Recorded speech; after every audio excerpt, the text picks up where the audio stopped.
Hello all, back again. Right, we're going to talk about that mini budget. Interesting. Because if any of you think that Kwasi Bogdan and Lizzie run the country, think again. This was an economic gamble. And whether this was done deliberately or not, I don't think Lizzie knew, I don't think Gwartag knew, and I don't think I know. I do know one thing.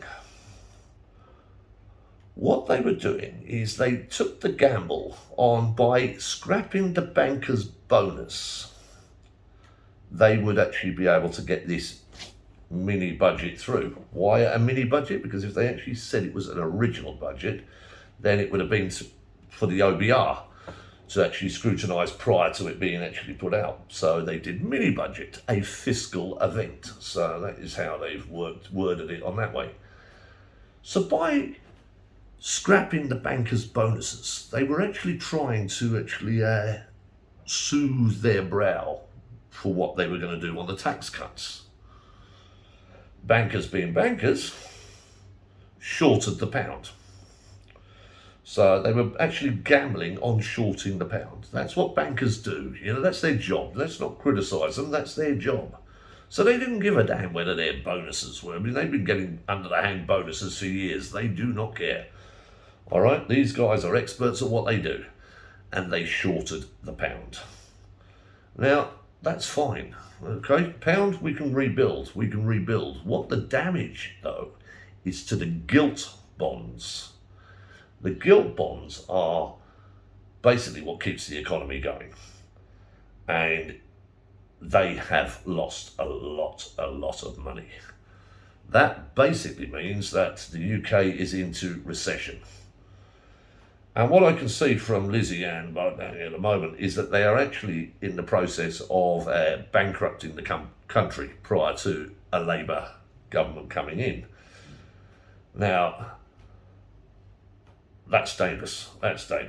So, but I remember when Gordon Brown left, there was a note in the desk for the Conservatives, for Cameron and all the rest of the boys. It was a case of, sorry, there's no money left, we spent it all. So what do you think the Conservatives are doing now? 2 years. They don't want. They know as a political force they are actually screwed. So it's a case that we will have to have a look at it now, and we're in for a lot of pain and probably a major recession. I mean, the banks themselves, they've got one department that shorted out the money, and the other one is saying, oh, we're not giving mortgages anymore. Right, so instantly 15% of value of UK property has been written off in one day. 15%. Now, I don't know about you, but I grew up in the UK and I bought my first place when I was 23 and I was in the army, and bought a place with a couple of army boys down in Lewisham. Huge house, bought it for £13,000. And being young and feckless, we just used it as a party house at the weekends. We didn't really do much with it, But I did a search on that property, 13 Rembrandt Road. I did a search on it today, and it's currently listed at £1 million.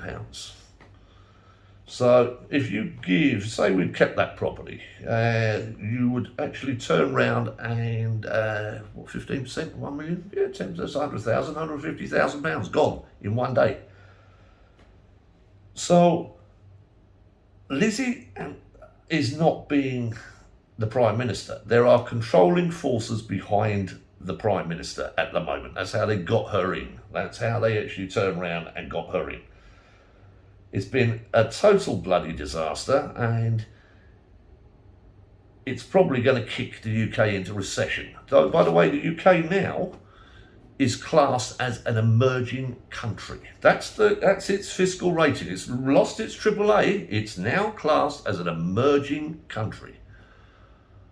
Well done, the UK. Well done, the Conservative government. By the way, I am not a Labour or a Conservative man. I am apolitical. I live in the Philippines. I don't need to actually turn around and worry about it. I just have a keen interest, and also my children live and work within the UK. So I've got a vested interest. Okay, so there we go, guys. Have a think about it and give me your comments. Like, subscribe, and whatever else that is. Have fun.